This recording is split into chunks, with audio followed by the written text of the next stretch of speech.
Auxiliary alarm contacts provide auxiliary or alarm functions to achieve fault detection and safety protection. Example of using auxiliary alarm. Contact 3SB71CJL. Check the auxiliary alarm contact status.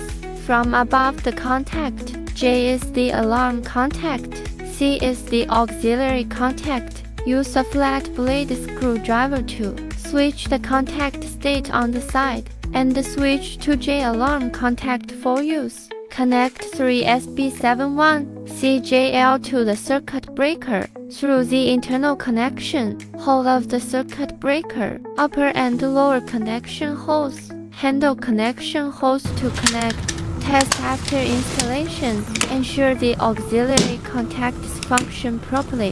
Test whether the buzzer is working properly. Connect a buzzer to determine the contact status.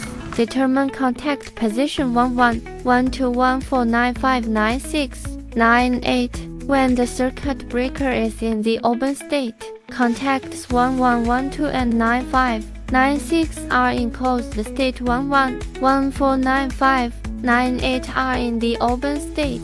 Connect the buzzer to contacts 11129596 respectively. Buzzer alarm.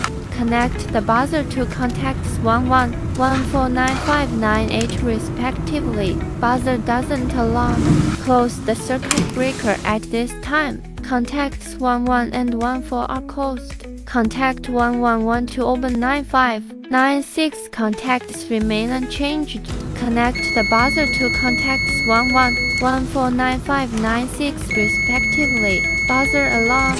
Connect the buzzer to contacts 11129598 respectively. Buzzer doesn't alarm. Installation conclusion. The contacts are closed normally, and the alarm contacts in the alarm auxiliary contacts are working normally.